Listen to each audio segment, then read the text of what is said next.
hello and welcome to another episode of the Silk and Steel podcast. I'm your host, Carl Zha. Today we have a very special guest all the way from Beijing, Einar Tangen. For my audience who may not be familiar with you, although I don't know why they wouldn't be, could you please do a brief intro of who you are, what you do, Einar? Okay. Well, I've done all the bad things, Carl. I'm an American citizen. That doesn't make me bad. It's actually lots of good people there, as somebody likes to say. And I was a lawyer, investment banker, a politician, real estate developer, serial entrepreneur. So I did a lot of things in the U.S. I moved to China about 20 years ago, and it's now coming up to 21 years. And I didn't come here to make money. I just came here because I thought if there's going to be a renaissance in my lifetime, it would be here. And so far, no disappointments. So I started a business that did interiors, architecture, things like that, along with my partner. And then I've been transitioning for the last 15, 16 years now. To media. I'm a freelancer. I don't work for anybody in particular, mainly because they won't have me, and I've just kind of done it. It started off with one show on CGTN called Dialogue, and now I do, about 14 shows a week, including articles and radio shows and television. But it's unusual in the sense that I do it for any given year over 50 different television stations. So I might not be deep, but I'm very broad. Well, my audience have made multiple requests for you, and then I remember, I have Einar's WeChat from 2 years ago when I met you on the Great Wall of China. So your audience needs better taste. That's all I can say. Well, but I appreciate the compliment. The reason I invited you, Einar, is because I know you have your pulse on kind of the U.S.-China relationship, particularly in the last 20 years, the time you lived in China, and you kind of seen the up and down of the U.S.-China relationship in the last 20 years. So the first question I have for you is, what happened? I mean, there was a time, I remember there was a time there was optimistic engagement, Obama had proposed G2, there's this talk of Chimerica, right? Chimerica, the beast that's intertwined, you will never be separated. And suddenly now it's all decoupling, trade war, and China is our number one competitor. We must beat China in everything from AI to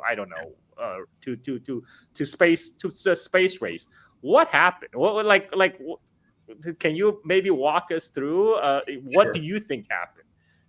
Well, think of it as a marriage. America went in kind of like the woman does and says, I'm going to marry you for what I can make you into. Okay, I'm going to change all your bad habits, get rid of that filthy communism, and get you back into the fold. Our marriage is going to be one that changes you. And China was like, they were in awe of the United States, especially the financial side. And they said, we can learn from you. And so it all starts off really in 2001. Before that, when they're negotiating China's entrance in the WTO. So, at the time, there was this hopes now, but they were very, very different. Okay. So, man marries a woman for who she is at that moment, and the woman marries the man in terms of what she's going to make him into. And this was kind of that classic situation. The U.S. thought that by introducing capitalism, free market ideas and things like this, that democracy would soon follow, that literally the communist government would either melt away or there'd be a revolution and they would be kicked out and things like that, because there's only one solution in the world. And, this is the sense of American exceptionalism. American is exceptional because it believes in the tenets of, liberal democracy, a ballot box, and free speech are the only thing that counts. In China, they have a slightly different view. They say, well, free speech doesn't get action, okay, and a ballot box doesn't create a good government. And as a result, they're saying, no, we have one party, and we expect it to move things forward. Well, if you look at since 2001, China's been able to do that. So that's why you have, in terms of China, very high approval rating by the people. They have not collapsed. The Communist Party is even more strongly in control now than it was in 2001. And it's not a control in the sense of, there's a machine gun at every door, or things like that. If you come here, you'll understand that this is an extremely open society. You can walk around safe. You can walk around at 4 a.m. in the morning. I see women. Don't ask me what I'm doing at 4 a.m. in the morning. It's all possible. No, don't ask. Okay, I won't tell. But literally coming home late from a dinner or something like that, I see single women walking along the street confidently, and there are men passing them by. They don't side to the side or something like that. They just keep walking. It's very normal. I mean, it's just something that I'm not used to in the United States, and I've lived in different parts of it. And it's not that the U.S. is bad. I'm just saying that there's different expectations. So in Chinese society, they expect everything to be safe. They want opportunity. They want growth. And so far, the current government and its system has been able to deliver that. In the U.S., we insist that we have the right system, but right now, things aren't great, Carl. I mean, I never thought I'd see the day when we have federal troops and National Guard, encamped in cities across the United States, democratic cities, with a Republican things. I don't care if it was a Democratic president and Republican cities. This is wrong. This is not democracy. It isn't. I don't know what it is. It's illiberal democracy, and we seem to be going in the wrong direction. But we are convinced that whatever China is doing is bad. When they succeeded, we started saying, "Oh, they cheated." Well, how did they cheat? Well, they stole jobs. Well, no, they weren't. My family was in business. We built submarines in World War II. When I first came to China, every third crane, a tall, high-rise crane, had the name of the company my great-grandfather was involved with. And it was they're going great guns. They've done all these things. So they have progressed on this idea that they stole jobs. No, it wasn't. There were opportunities in China. And quite frankly, it wasn't just the U.S. that lost jobs. It was also Europe. And why? The big companies saw the opportunity to get lower costs. And, then after a while, they realized, well, geez, there's 1.4 billion people here. This is a market. So it started off with low-cost manufacturing, then it became a market, and jobs went there. And it wasn't really a choice. If I, as an American, I don't know any American company or any kind of guy I respect who said, I just want to move jobs to China. That wasn't the goal. The goal was, how are we going to stay in business? If I don't move, my competition does, guess what? I'm out of business. All the people that I employ will be out of a job. So in order to save the company, we're going to have to make some sacrifices, and part of those are going to China. Now it's not just going to China. It's going to Vietnam, India, Bangladesh, you name it, anywhere where they can produce more cheaply and keep up with the competition. So you have this situation of unmet expectations. On the U.S. side, they did feel that they were defeated. They wanted to cheat it. They wanted to change China, and it hasn't changed. In fact, it's gotten stronger and more powerful during the meantime. And from China's side, they're just like, why are you trying to pressure us? What is it that we have done? We follow the playbook, and we were just better at it. We have all this planning we do.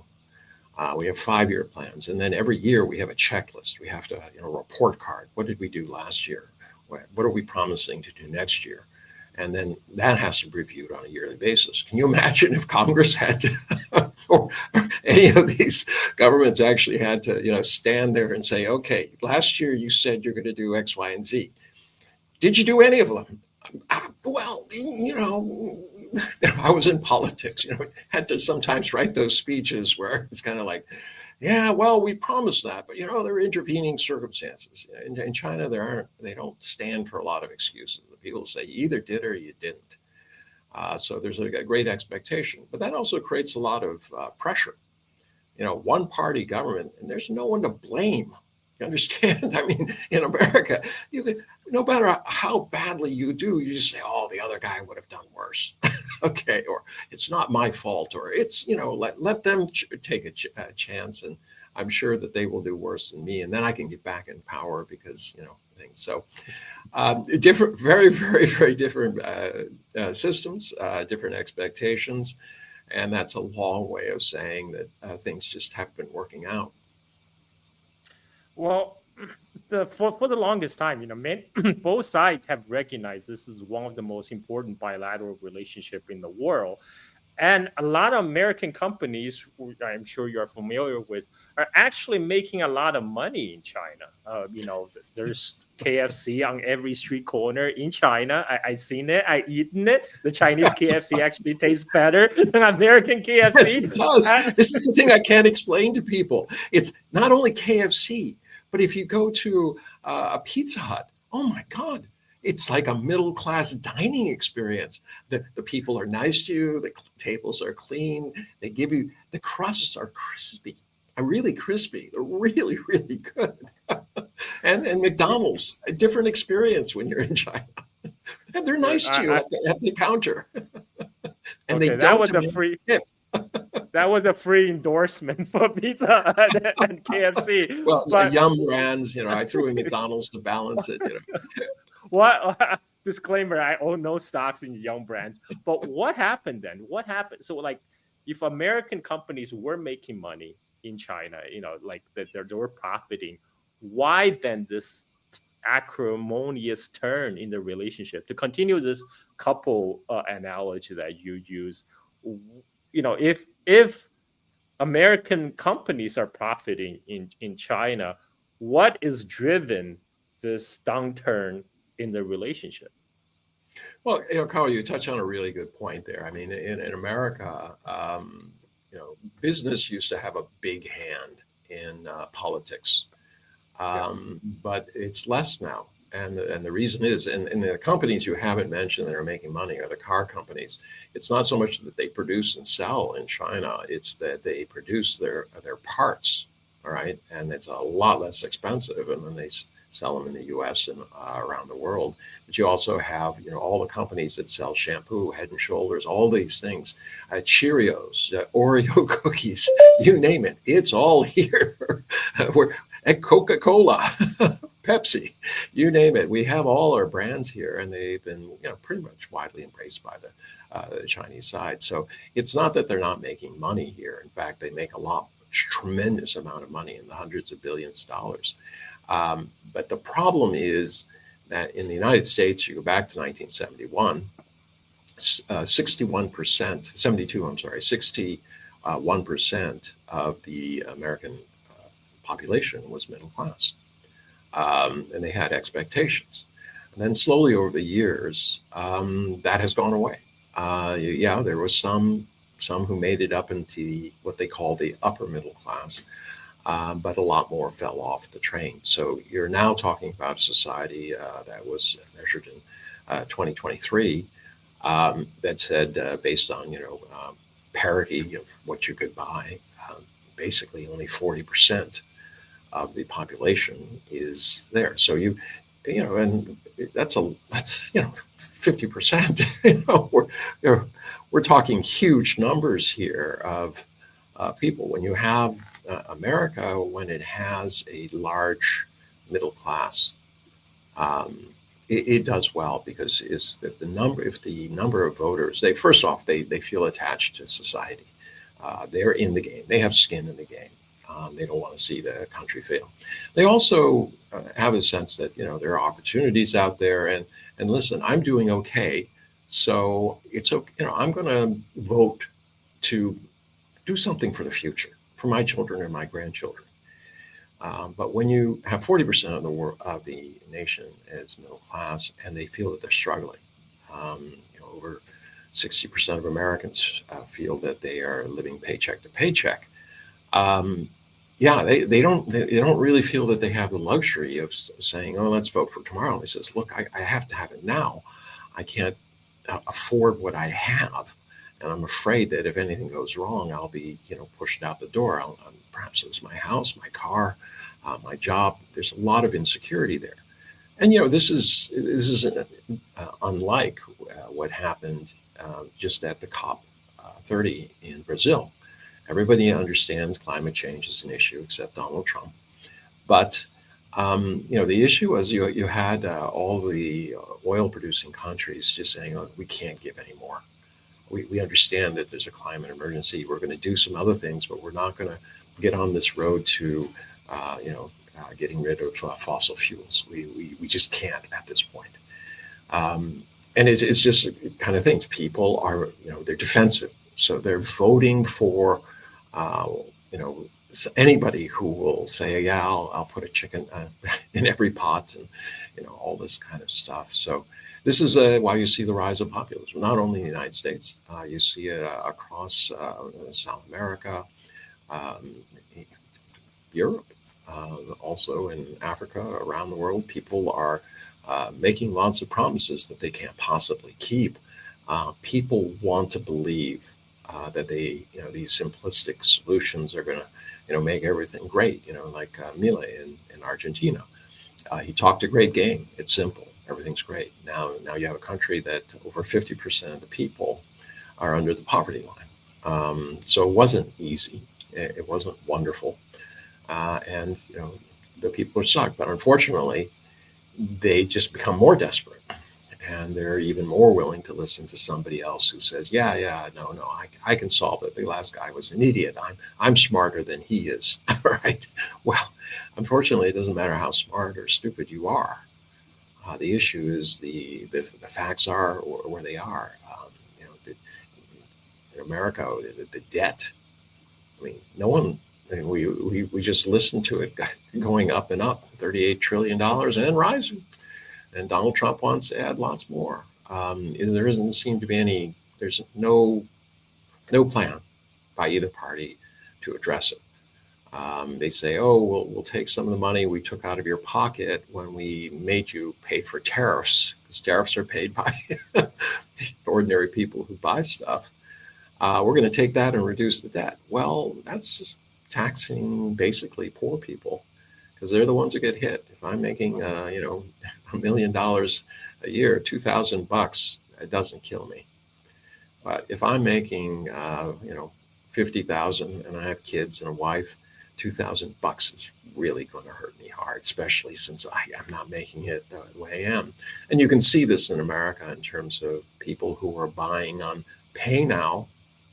All right. No, I mean, buy now, pay later for groceries. This means that they don't have a credit card, any more credit card. They either don't have credit cards or they don't have any access to any kind of credit allowance. It means they don't have any cash. This is really desperation, because these people are going to pay more for those bananas and that bag of rice or whatever that they bought. Because whoever's advancing money is going to say, "Well, we're going to have to figure that in, and we're going to have to make a profit on that." So you have really, as I said in the beginning, you have very, very different expectations. Now you have a populace that wants to blame somebody. Who's at fault? Who did this? Well, I don't think that the Democrats and Republicans are going to look in the mirror collectively and say, "Yeah, we screwed this up. We kept the dollar strong, which made our exports uncompetitive, because we like spending money and we like borrowing it. And it was just so easy when the dollar was strong, and everyone wanted to hold treasuries. We could just borrow money. It was no big deal." But there's a cost to all that. and that cost has been that America's competitiveness has gone down. So rather than saying, "Oh, we probably screwed up," they're looking for something to blame. So they blame each other, of course, and then when that gets tired, they start blaming others. And China's rise, at the same time as the U.S.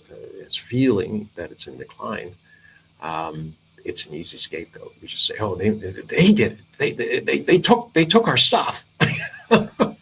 I always like this idea, Chinese coming over and stealing jobs in the middle of the night, exporting them to China. How would that work exactly? Any event, it's I'm laughing, but it's sad. You have a world which is going in the wrong direction.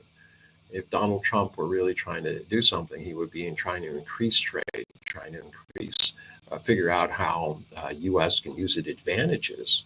I mean, we have so many advantages, Carl. I mean, institutions of higher learning, basic research, science. We are able to attract people, or used to be able to attract people from all over the world, the best and the brightest. They said, "Oh, go to America. There's a sense of opportunity." And now, I don't know how many people. I mean, I talk to people who used to say, "Well, my Chinese upper class people said, I'm going to send my son, my daughter to America for education." Now they're saying they're not going to. It's just too dangerous. They don't feel welcome. And it kind of wears on you when you have a group of people just saying, China's horrible and everything like that. Well, it's not the place you want to go and send your children. Yeah, so what I'm hearing is there's a distribution problem in the US. And while the companies are actually profiting from globalization, making tons of money, like Apple, because of every like $500 or $1,000 iPhone, whatever price is, China actually only make a small fraction of that. I think the last data, I think China make about $10 of every iPhone. Well, it's actually about 45 if you include Hong Kong. Okay. But out of 1,000, less than $50, it's not exactly. If you know yeah, yeah. The line share goes to Apple, but the problem is that line share of the profit goes to Apple shareholders, the Silicon Valley tech bros, and most of the average Americans who are actually losing job, of course, don't see any of that trickle down to them. And as you say, politicians looking for people to blame, and China just happened to be a scapegoat. But this seems to be a vicious cycle, though, because as China rise and the U.S. going to decline, this kind of resorting to blame China is only gonna intensify. I mean, that's what I've seen since 2008, the great financial crisis, I think. Um, is there any hope? Is there any light at the end of the tunnel for the U.S.-China relationship in this case? I am hopeful that at some point, I mean, America, if you look historically, we change when we're confronted by crisis. And I think Donald Trump is the crisis that's going to help us change. And what we need to change is not the things we do. We do wonderful things. What we need to change is our attitude towards to the world. That somehow, if we start a war, we institute regime change or interfere in the politics of the country, that's okay. But if anybody tries to even whisper or get involved in our politics, no, it's the hypocrisy that's killing us. We need to just suddenly say, okay, we do believe in the rule of law and institutions, and we don't want the law of the jungle, right? And then we have to stop doing it. We have to stop playing king of the hill, threatening to take over Canada and Greenland and Gaza, Panama, and now Venezuela. Stop bombing other countries. Stop providing bombs. Stop doing these color revolutions. I mean, we always think it's going to turn out well. Well, guess what? Arab Spring, we paid for it, but what did we get? We got more problems. More people turn towards terrorism, extremism, and things like that because they feel that the system is rigged against us and we're involved. So if we change our attitude and we just say, look, we're part of the world, it is in fact already multipolar, but we are a leader and we have assets and appetites that feed, they're part of the world. I mean, American demand, it's less than 5% of the world's population, but we consume 20%. You take that away, it's going to have a serious effect. And then with our educational institutions, I would have respected Donald Trump more if he had said, listen, we need a Sputnik moment. All right, we need to go into the future. And the future is digital. We need to be on top of innovation, creating not only digital tools and products that people need, that also create productivity. I mean, because when you can do more with less, when you can only have 2% of your population producing more food than you can use, I mean, that's a productivity boost. That means only 2% of your people have to, can provide the sustenance for an entire nation. If you can do that with other things, then the question becomes, what do these other people do? I've always split things into, I'm not terribly smart, so I always think of things as, well, what do I need to get by today? I need to eat, I need shelter, I need some clothing, especially that beautiful shirt you're wearing. And Come to Bali. yes. I need these basic things. And then I think, well, then there's a second economy. That's my necessity. I can't get away from that. If I don't have that stuff, I die. Then the second part is, how do we live together productively? And that economy is related to things like, cities, the roads, sidewalks, all the things that allow us to live together, sewer, water, communications. These are all very important because, I get from my home to the factory and things like that. And that was only, achieved through productivity. But then after that, all you have is choice. Whether I buy this tie or a different tie or have no tie, whether I go to a sports game or buy a video game, whether I buy a t-shirt, plain white one that costs $1 in China and I buy it for $1.50, or I buy the same exact t-shirt, but it has, a logo on it of a very expensive brand for $100. It's a choice. I don't really need either one. The first one would, basically satisfy my absolute necessity. I need something to clothe myself with. But the second one is there. And that's what we're doing here. When you buy an Apple phone, it's not a necessity. You might think, I have to have it. But if you didn't have it, you wouldn't die. you might not feel like I can hang out with my friends and no one respects me, or you can make it into a big deal, but that's all in your head. So a large part of our economy today exists on this idea of choices. And I think that's probably going to continue, and that a lot of this digital revolution, robots in the factories, things like that, though that is the future. And we will literally be able to satisfy our personal necessities and the necessities of living together, cities and roads and all that stuff, not using robots. And then it's, the only economy that's left is this choice economy and how we do that. But Trump said, no, we're going to reindustrialize. Reindustrializing is not easy. It's really expensive. It takes years. It's not, you don't create a factory in the middle of a cornfield and say, look, there, victory. That factory depends on a supply chain of stuff, basic materials, added value materials, things like that. It's not going to produce everything in that cornfield.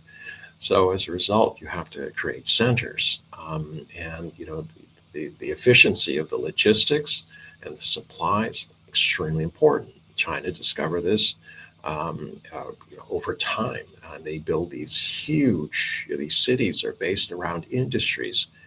I remember going to a place called Kunshan in just outside of Shanghai.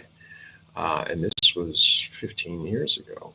Yeah. And what was amazing to me is at that point, 2/3 of all of the laptops in the world were being made there. And I thought, wow, this is strange. Here we are in Shanghai. Yeah, it's near a river and everything like that. But, I wasn't expecting to do that. And then, I I walked around. I was writing a book about it.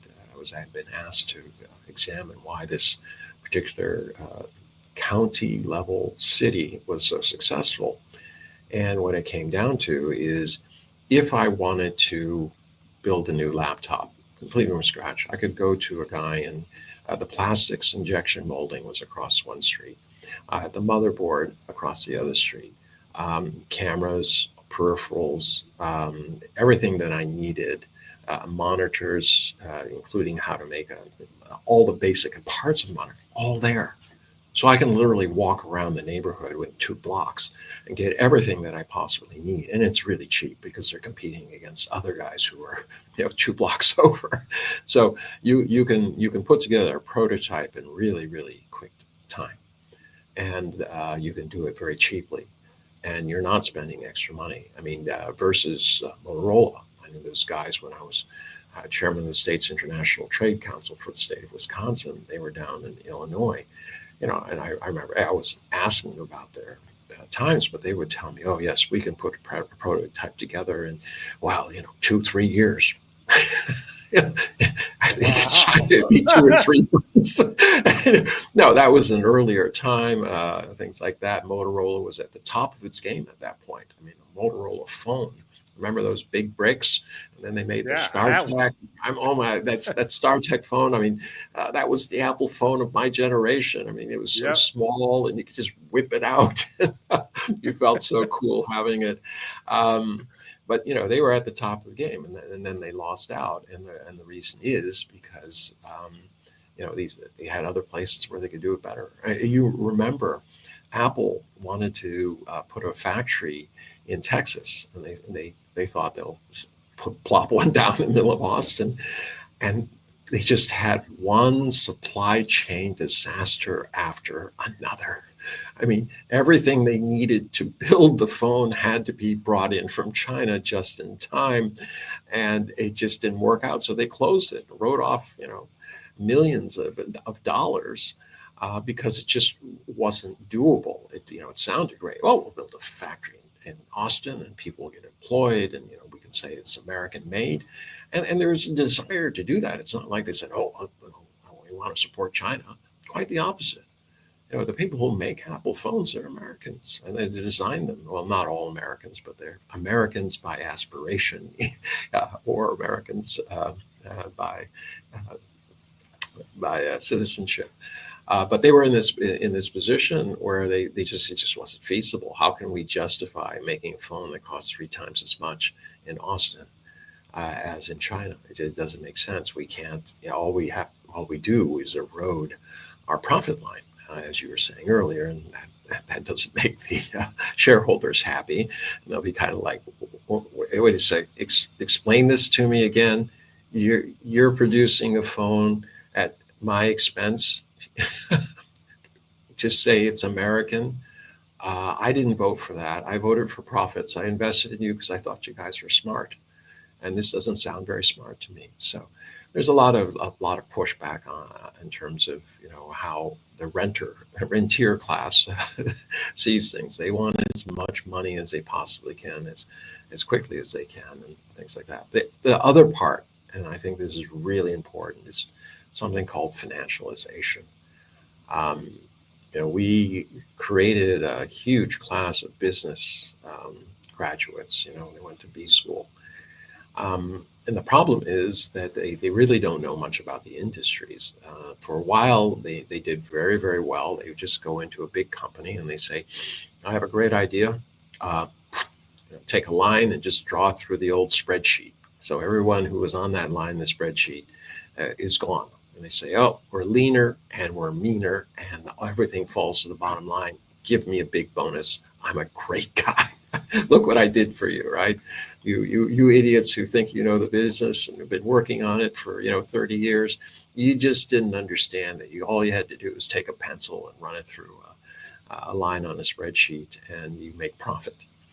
Well, after a while, that got a little tough, and these companies were not very competitive. They lost out on the people who actually understood the business, and things didn't go well. So the next thing was, this working stuff, trying to understand the business and doing all this. I don't know. I don't want to do that. How am I going to get rich doing that? If I do this in 10 years from now, maybe I'll get a decent bonus, but it's going to take 10 years. I want to be rich now. Okay.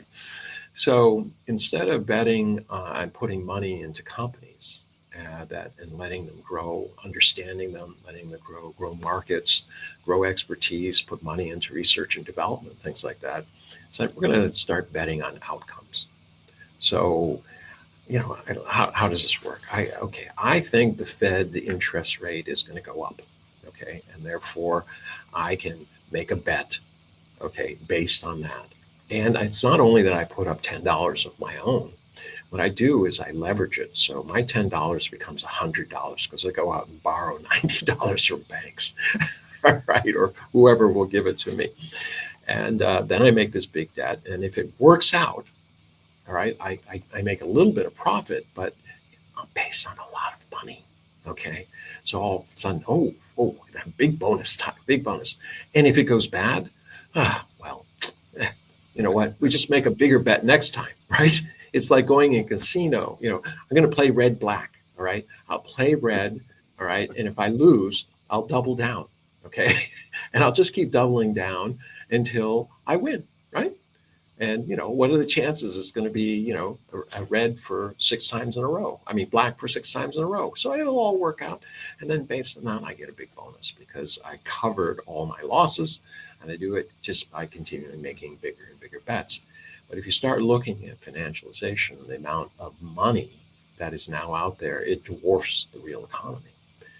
People are making these massive bets. And at some point, enough of them are going to go bad that they cannot be covered. Or the banks are in a situation where they can't lend. And all of a sudden, you're going to see a rapid downturn. And the final phase of this, I was an investment banker prior to the financial crisis, 2008 and 9. And this was in 3 or 4. And I thought, oh my God, this is going in the wrong direction. Everyone's making fees, but no one's paying. It's, the income hasn't gone up of the Americans. They're just speculating. And at some point, like tulips, they don't really, it's not sustainable, and it did fall. And now we're in this similar situation where you have these, stable coins, right? The U.S. government has a problem. Central banks, other than Great Britain and Japan, are reducing their holdings of U.S. treasuries. And that's a problem because we're issuing more of them, we're issuing more debt, and the existing debt, people are selling. Well, that means that the interest rates are going to rise to attract people in, and that's what happens. So Besant and his crew has come up with this wildly great idea. We'll get stable coins. So people will buy, all right, U.S. treasuries, right, and then issue coins on them. So on the day one, I start out with $100,000 or $100 million and I buy treasuries, and then I issue on that $100 million these stable coins. Well, what's the problem with that? All of a sudden, people have bought the treasuries, right, and then they're using these coins. So you've increased the amount of money flowing around, right, because they have the asset, and then they've issued it, and then they're trading it. So this is great. It'll soak up a lot of things. But here's the problem. U.S. treasuries have been going down. They lost about over 10% of their value since Donald Trump has been in office. And that's less than a year. Okay. And his desire is to see those treasuries go down another 20, 30%, because his feeling is, oh, look, if we devalue the dollar, then our exports are more competitive, right? It's simple. Any idiot could do this, right? Well, it's not really that simple, because the US dollar is the trade dollar. It's the trade dollar because it's supposed to be stable. It's not supposed to lose 20, 10, 20, 30% of its value. If it's going to do that, people are going to say, I don't want to hold it. Now, what happens on the things? I buy these stable coins. I buy $100,000 worth of stable coins. But then the underlying asset, the treasuries go down by 20% because I only have 80,000. Really. All right. I still have the same number of coins, but they're really only worth 80,000. And all of a sudden I might not like that. And then I want to cash them in. Then you have a run on these stable coins. And then, there's going to be real difficulty. The most of the treasuries, in fact, are held by states, school boards, banks, people in their pension funds, insurance companies. A lot of them haven't taken the losses that are there already, and at some point they're going to have to realize those losses. And if God forbid, one of these days somebody, the rug pulls out, no one wants to buy our treasuries, what happens? That's going to be a real problem because it's every part of society that would be affected to the tune of what is it, 38, so about $35 trillion. I don't know how we can take that hit. It's a good portion of our GDP. Well, it's more than our GDP. So it's boiling up into to a problem. It's not something I'm jumping up and down about. It's just I don't understand why, as we're running as fast as we can towards the cliff, no one is saying stop. All right, the cliff is not a good place. I don't think the rocks below are soft. Okay, Great Britain did that with Brexit. Let's jump over the cliff. Maybe it's really nice down there. We don't know. Well, it's not working out very well for Great Britain. This is Jumping like in. everybody's betting they can get extra pocket full of money before that final jump. Everybody knows there's a final jump, but everybody's trying to Exactly. load up before Yes, the cliff. it's called timing the market. It doesn't work. Well, this is how cynical though I've become. I have a very good friend at a leading investment house, and he said, "Well, I explained this to them, and you know what the people said? They said, well, we can make some money on this. We can go long on the dollar and then pay it back. We can get these loans. We'll buy up the loans, and then when the dollar defaults, all right, we'll pay it back, and we'll make tons of money. It's kind of like the Titanic is sinking. Oh, good. Let's go rob everybody." Okay. You understand the ship is going down in icy water. We're all going to die unless we get in this. Yeah. We'll figure that out later. Right now, I know there's gold and jewels all over. There's a lot of rich people. Let's get the gold. You kind of, you're looking at these guys going, do you really understand? But it's exactly what you said, Carl. Everyone thinks that they can get as much as they can and then hole up in New Zealand and wait for the world to collapse, and then maybe come out and buy the rest, buy small countries and large yachts and be somebody. But I don't think they understand that you're really looking at a prolonged depression. Where having all that money, unless it's in cans of soup. And even Campbell's right now is having problems. So I don't know if people want Campbell's soup in their larder, but it's not going to be the way they think. They think, well, if I have a lot of gold or I have some real estate or something like that, it's all going to work out. I think it really comes down to food. Food is probably going to be the gold of the future. You have food? Oh, well, what do you want? I have millions of dollars I could give you. No one else wants them. I'll tell you, I'll give you $10 million for that whole case of baked beans. Okay. Well, we laugh, but I mean, we had situations like that in post-World War Germany. And tulips. You look at what happened in the first big scam. People traded their house for a few tulips, and then after, when the tulips are nothing, it's not like you can even eat them. So Yeah, I think we have gone through a lot of structural problems the U.S. is facing. I think it might even take a generation to sort all those things out. But in the more immediate future, um, do you think there's now a temporary floor to the Sino-American relationship in the aftermath of the recent Xi-Trump meeting in South Korea, and then Trump announced that he will visit China next year? Do you think this signals some sort of a reset or possible détente between U.S. and China at this point? I'd love to think so, but I don't. I don't. And then the reason is because long term, nothing in Washington or the people that I've talked to, I'm on a lot of different talk shows. So I run into people who are, they have the Washington talk points. And they still are dedicated to this idea that China needs to change, that it's the evil actor and things like that. So if I think you're evil, I'm not going to sit down and have dinner with you. I might say, okay, I'll be nice to him now, but I'm going to look for a weakness. And this is exactly what you see. I mean, China has the U.S. over a barrel because they didn't realize that, rare earth elements were absolutely necessary for everything in technology.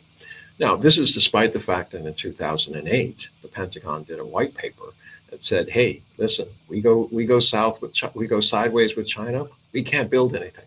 Okay, we're dead. We're done." Okay, and then in 2010, to underline that, Japan and also China get into it over the territorial disputes over these Diaoyu Senkaku Islands, and China doesn't announce it, but rare earths are making it towards Japan. They finally figured it out, but after that, it was a very cold peace. I mean, there has not been a tremendous amount of movement or good feeling between the two since that time. Now, I think that's exactly what's going to happen now.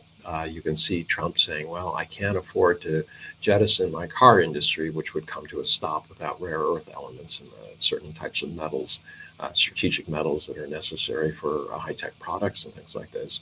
And I certainly don't want to jettison my military, which won't be able to build anything. I mean, there was this great moment, Carl. You got it. I was just sitting there.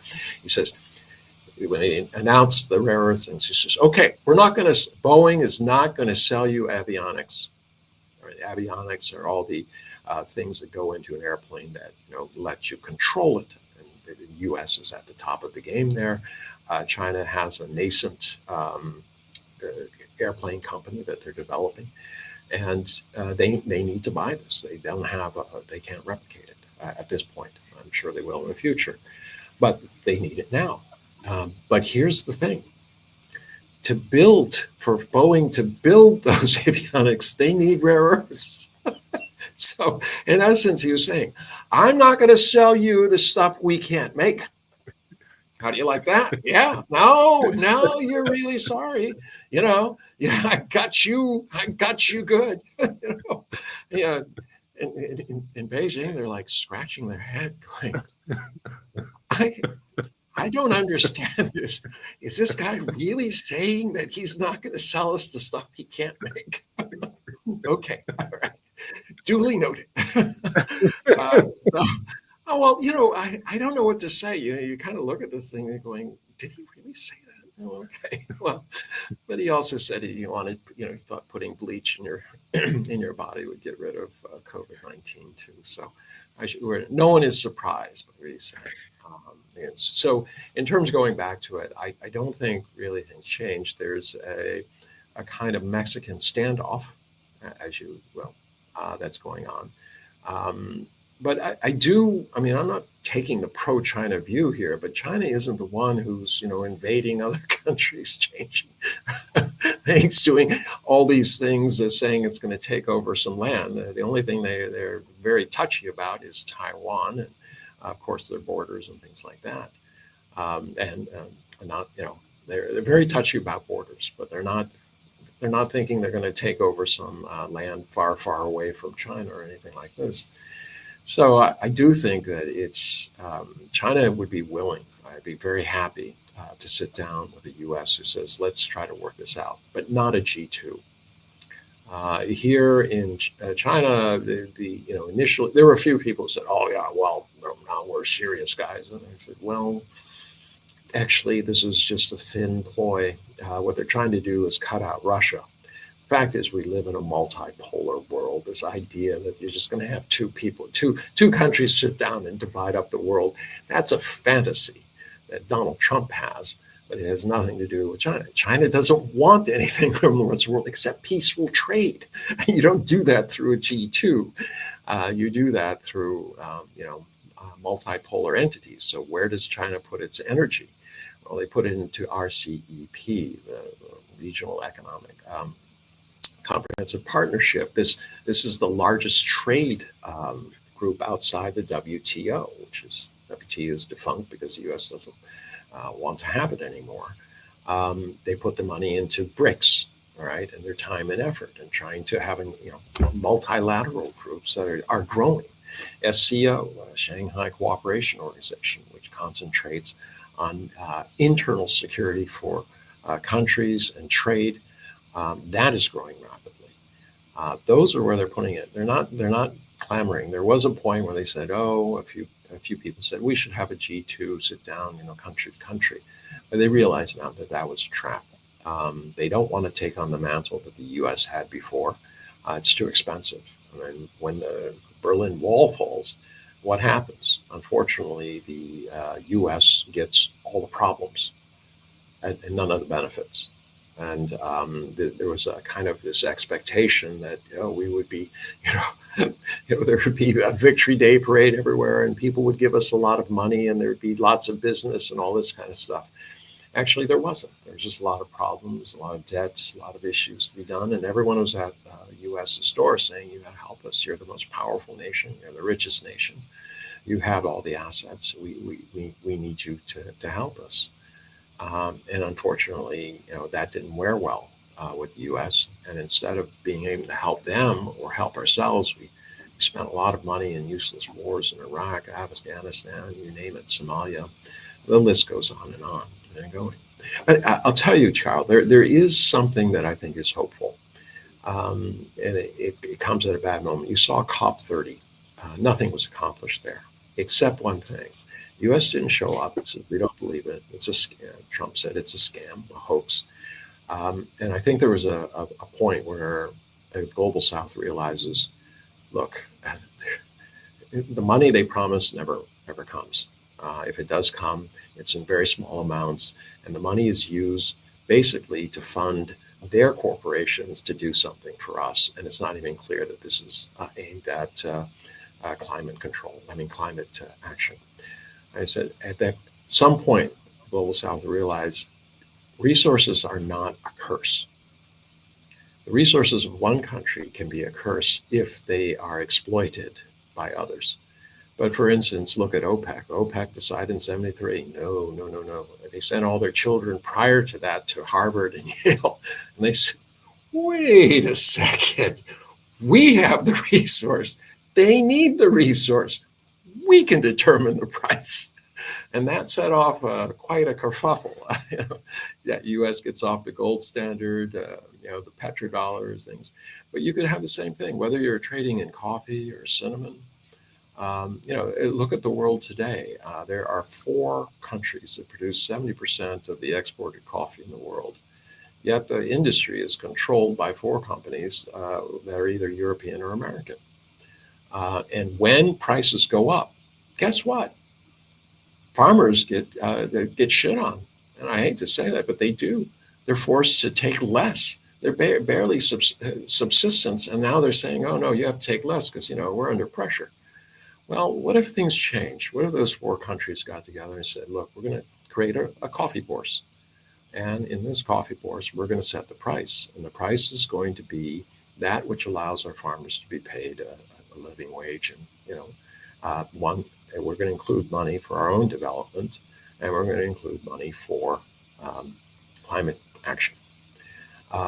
We're not going to wait for empty promises anymore. We're going to simply just say this is the way we're going to do it. We're going to copy a page from OPEC, and we're going to control these resources and no longer be exploited. That would be a sea change. And it's not just in coffee or cinnamon or nutmeg or many other things. You get down to the metals. there's a few countries that are leading exporters of copper, you name it. If they come together and start creating these bourses, it would effectively create a wealth transfer mechanism that had been going in one way towards the colonial powers and making it more even. You don't have to have coffee. If you don't want it, fine. Okay. But if you want it, you're going to pay our price, and we're not going to line the pockets of the shareholders of these major companies. Somebody said to me, "Oh, why are you saying that? This would be terrible for China." I said, "No, it wouldn't." Because the fact is that China is the low-cost producer of so many things, regardless of what the commodity price is. In fact, as prices go up, it's the most efficient manufacturer that does well, because no one, everyone else is just, well, I add more cost to it. Well, the cost is already too high. I want it. I want cheaper. So I came under some criticism. They said, "Well, why are you saying that?" I said, "Well, this is good for everybody. It allows it. It might not be good for people who want to drink their mocha latte, double cream, whatever. At Starbucks, they might have to pay $8. But at least it would start doing something for climate change, for global development, for the fact that we have a very, very unequal world out there. I mean, I think it's horrible the way that the media will pit the people against their government. All right. Yeah, those who are corrupt, sure, they need to be cleaned out. But this idea that the situation is going to change because you hold a sign and say I'm unhappy. No, I mean the problems are deep, structural. These countries have been exploited for generations. Basically, it's been the model for 600 years. It's time to change. And I was hoping, and I'm still hopeful, that COP30 was a wake-up call to these countries to say we cannot rely on the US or even Europe or anybody else. We're going to have to do things for ourselves. Because I think, truthfully, that's the only way that you can have any progress in the world. And when that happens, I think the US realizes, okay, we're part of an ecosystem. We're not the one who preys on it. We're not a predator anymore. We are, one with everybody else. We need to start acting like a responsible citizen instead of, a hulking bully. I could sit here and listen to you for hours, Einar. I can just geek out on I this can see all you day. falling asleep already. I tell you, I can just bottle what I say into a pill. I could solve insomnia. For people who want to follow your work, whether on social media or elsewhere, where would they go, Einar? Somewhere else. No, I have a Substack, Asia Narratives, Okay. and that's kind of where I do most of my stuff. I don't know. I think there's a lot of smarter people, better communicators like yourself out there. I just put some anecdotal thoughts together once in a while and put them down there. I'm obviously on television. If you are really bored and you can't sleep, you can go on to YouTube, and there's zillions of my. Somebody tried to count them. He says, "There's more than 5,000 on there." I said, "Oh gosh, sorry." For my non-American audiences, Einar has like the typical American self-deprecating humor. So Einar is actually brilliant and articulate, and this is reason why I have him on the show. And I hope to have you back because the Anytime. U.S.-China story is like one of the most important bilateral relationship in the world, and this is a continually evolving story. And you kind of been deep in the weeds of it, and with a lot of very funny anecdotal stories that I like to hear. So I look forward to you coming back to the show after you are done with your jet setting ways, to Doha. Oh, anytime. It's not. As I told you, I go off for a speech twice a year. You just hit the one week where I actually could say, "Oh, I'm going there for a speech" or something like that. No, I'm pretty available. This is all I do now is these the shows and things like that, and I do actually do quite a few speaking things, mostly in Asia, but a few in Europe and America. No, not in America. Nothing in America. Little concerned. Did you see that thing where Hassan, the social media guy? It was very interesting because here he is. The commentary went that when he was in Tiananmen, he had a group of people around him, and he was a foreigner, and he was showing at Tiananmen. Tiananmen is very sensitive because they're concerned that somebody is going to go into Tiananmen and light off a bomb or do something like that, or do something untoward. So they do have a police controlling it, and this is 24/7. So he got stopped for 2 minutes, and he said, "Okay, what are you doing? Okay, are you allowed to do this? Where are you coming from? All this type of stuff." And they made a huge deal out of this, and communist country, blah blah blah. Well, what they failed to mention is that when he went to the United States, he's a U.S. citizen of half Turkish descent. He was actually stopped at the airport and held by immigration for obviously his political views. He's a socialist, an avowed socialist. He has a lot of left-leaning comment on this thing. But I was just kind of thinking, 2 minutes in Tiananmen, which is guarded and everybody knows it, versus how many hours he spent talking to ICE, trying to explain to him that he was not a terrorist simply because he's half Arabic. Yeah, no, it's sad. I wish things were a little bit better. Yeah, well, we all hope for better days, but I mean, at least we're safely ensconced in Asia, away from the turmoil at home right now. I know, but do you at all feel? Come on, Carl. Don't you feel a little bit guilty? You don't look like you feel guilty. What I'm saying is just, I sometimes wonder. I said, oh my gosh, I have a great life here, and I live in. It would be hard for me to leave because I'm so used to WeChat. I don't carry money anymore. I haven't carried it for years. Everything's so convenient. I call a car, I pay for it, and everything is just easy. If I want something, I call Taobao, and 10 minutes later or a half hour later, it's on my doorstep. It's really hard to get away from that. But I do feel for my fellow Americans. I think they're in a difficult position. I mean, what's been happening. They feel desperate. They're not doing this because they hate anybody. I think most Americans are really decent people, but right now they feel pushed in a corner, and unfortunately they're going the wrong way. It's like I was watching in Iowa.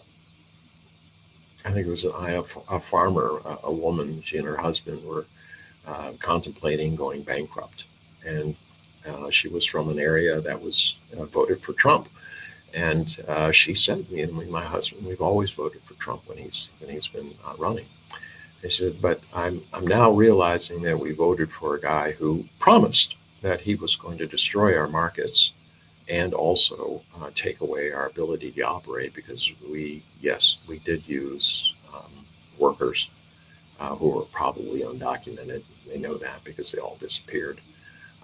Afterwards. So they said, "Yeah, I'm sitting here contemplating the fact that," and say contemplating. She says, "I'm getting used to the idea that I voted for a guy who's going to kill my business."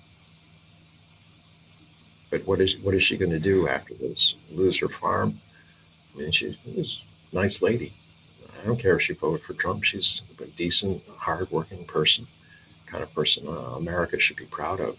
Unfortunately, why would she vote for somebody who, he's not the first person I'm thinking of.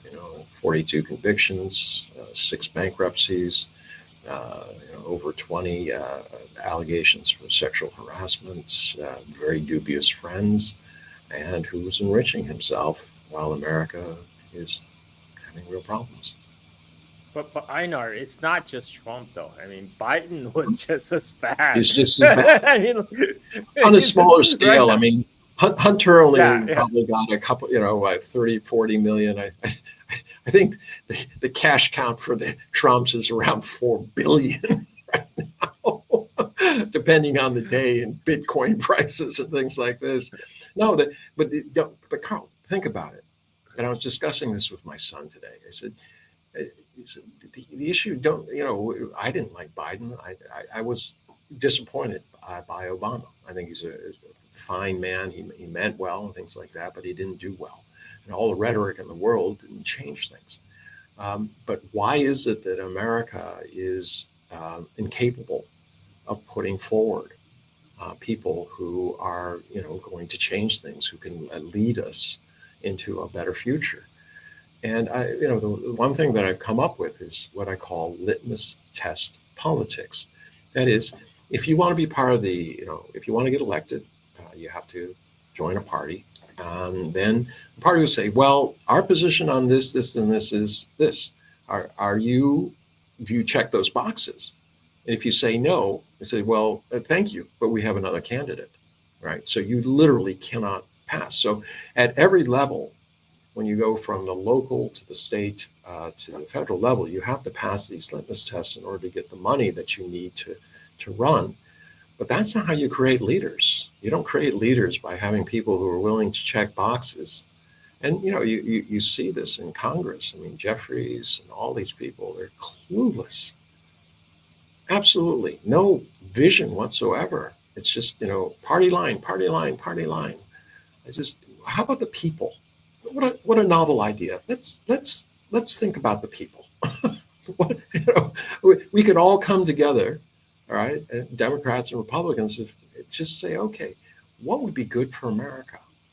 And it's not about my issues or this or abortion or that. It's just, look, we need to have a clean start. We need to figure out a way we can get back on track, be useful in the world, be competitive. I don't think that's controversial. At least I hope it isn't.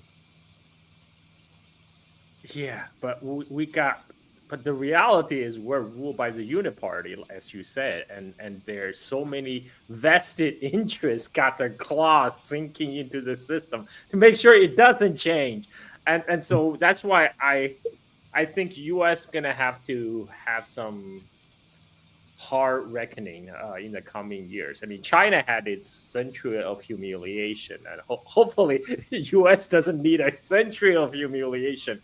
But I think there needs to be, I think, American society as a whole needs to go through the 5-stage grading process. To realize. I think now most people already realize the problem, but they don't know how to solve it. Like Trump, whether Trump, Obama, they're all the manifestation of attempts by American electorate of trying to hope to get someone to clean the system, to bring change and solve the problem. But so far that has not been successful. And I don't know what would it takes to actually make a successful change, but change is needed if we don't fall all go over the cliff. I couldn't agree with you more, but the question is, where is that change going to come from? That's why my theory is that we have to hit rock bottom before we can go up. It's kind of like an addict, you can, Yeah. It's sad. There's going to be a lot of people who are hurt by this, and I don't. Carl, somebody asked me, he says, oh, they were talking about some situation. I said, look, don't separate people in any way except one. They either have empathy or they don't. Now, there's obviously a rainbow of, you can be quite different in terms of how much empathy you have or don't. But I mean, I don't think that Donald Trump has any empathy. You've seen pictures of him when some guy falls on the floor and he's gasping for breath. He's kind of looking at him like he's looking at a bystander. There's no attempt to do it. When some friend of his fell off a stage and gashed his head, he was just like moving away. He wasn't running towards it. He's a perfect politician. He's a perfect politician, having no empathy and to be able to. That's not, Carl. I was in politics. I knew guys. I mean, Clinton, I'll never forgive him for giving up Glass-Steagall, but in the end, he had an amazing trick. He could meet somebody 10 in a crowd, right? In 10 years and spend maybe 15, 20 seconds talking to him. And then 10 years later, he'd look at the guy and say, "Oh, I saw you in Philadelphia. Yeah, that's right. You told me you were involved in such and such. Now, how did that work out?" And the people would be blown away, right? The former ambassador of Terry Bradstead, who was the former longest running governor, I think, of Iowa ever, met Xi Jinping, etc. He had that ability. He had an incredible memory for people's names and things like Tommy Thompson as well. And it's kind of gift, but did they actually care? Yes, they did. Clinton cared, but unfortunately, he let his ego and his desire to, it got the best of him. Did Tommy Thompson care? Yes, but he also the ego, and this is the problem with politics. I saw so many times it was, regardless of how good or bad they were, it was the ego that pushed them forward. And I guess that's what's required, because if you're going to get into politics, I can tell you it's a dirty, nasty game. I ran political races, not for money, simply because I wanted to create some change or keep people in that I thought were good. And oh my goodness, the things you have to do when you talk about special interests, it doesn't just exist at the national level. It exists at every single level of politics. And you have to make a decision. I'm going to go for the realtors, or I'm going to go for the plumbers union or something like that, or the police and fire guys, or am I going to go to teachers and things like this? It's all baked in. And you, by the time you arrive in office, you owe so many people. And if you expect to get reelected, you have to perform. If you don't perform, they say, "Oh, this guy's no good. Let's find another one." So special interests at every single stage. And the thing is, they're not quote bad people, but the people they elect to head the union and negotiate with you, they're not caring people. They're politicians. It's about their ego and what they can bring back, what kind of red meat I can bring back to the boys and girls, right?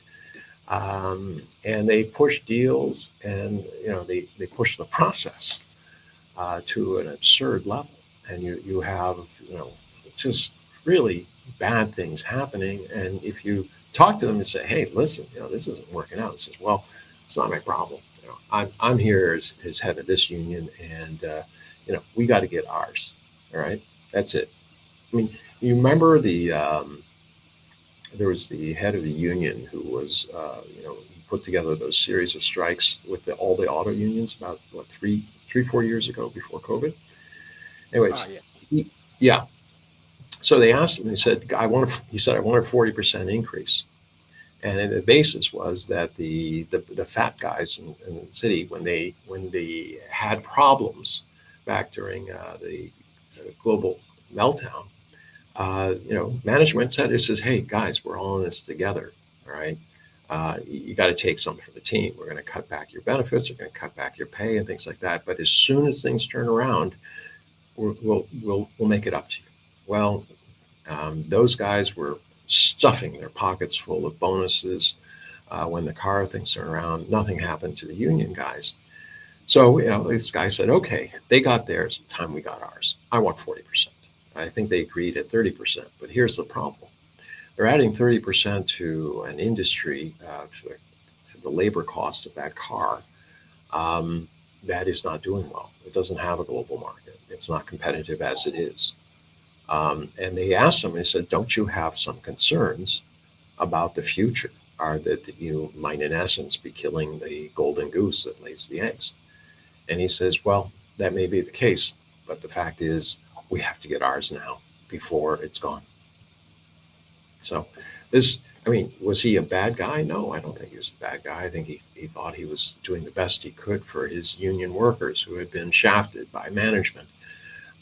Yeah, but at the end of it, we're all going to suffer. It would be really terrible to have an America without a car industry.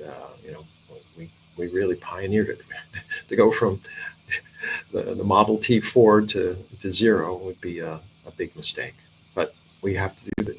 We have to turn around and start being competitive. I've talked your ear off, Carl. I can see you're about to snooze. No, you. I'm like, why did you leave politics, Einar? We need you. We need you back in the office. Oh no! When But somebody suggested I run for mayor of the city I was in, and I looked at him and I said, "What did I do to you?" I mean, the idea of jumping in the I mean, it was bad enough I was doing what I was doing. The idea of and I thought, oh, I'll have to kill off a bunch of people who are really bad, they're corrupt or they're incompetent, and put my own people in, and then I'm more like a mafia boss than a politician. And I thought, no, I'm sorry. I dedicated 10 years of my life to doing public service, unpaid. And well, a couple of times they gave me a very little bit of money, but not I wasn't a full-time job, but I was doing quite a bit of stuff. And I said, well, I think I've done as much as I can here. And I wanted to experience life somewhere else. So that's where China came into the play. I really was fascinated by the fact that China created cities. You know, in America, we manage cities. It's just there. You just try to figure out how to, keep it from, deteriorating and making it a little bit better and things like that. But China being able to make a city fascinated me. And I wanted to come here and watch that and understand how they were able to do that. Because I thought, wow, I mean, to engineer a successful city like that, all right, having been involved in the guts of the city, everything from zoning to the finances and running in a district in a city, I just said, well, this is I have to understand this. So that was the real draw for me. People wanted to learn in China, and I wanted to learn from China and see how they were doing this. I already have the idea for our next show. How Einar's journey to China, from America to China. Let's talk about how that happened. I want to know all the nitty gritty Okay. details, all Just your tell everyone to stories. get a blanket and and a hot cup of cocoa so they can nod off. All right. I'm sure it'll be great. I already taken more Really than appreciate enough you of your having me. time. Sorry I gassed on so much, but No, hopefully no, it's it was great. This is useful. great content for me. But I really appreciate you taking the time to make it happen. So I'm when you honored. do come Honored to be back on your from show. It's Doha, been too long. it has been too long. Last time we talked was 2 years ago on the Great Yeah. Wall. So Yeah. hopefully it will take less than that. When you come back from Doha, we're gonna do that episode on Einar's trip from America to China. Well, I'm only in Doha for 2 days, so it's not like, oh, when you come back from Doha. It's not like the old days where I get on a ship and 6 months later I'll pop up. All right, really a pleasure. All the best to you, and all the best to your listeners. And I hope some of this is useful. Thank you, Einar. And for people listening, thank you for tuning in. Until next time. Bye bye.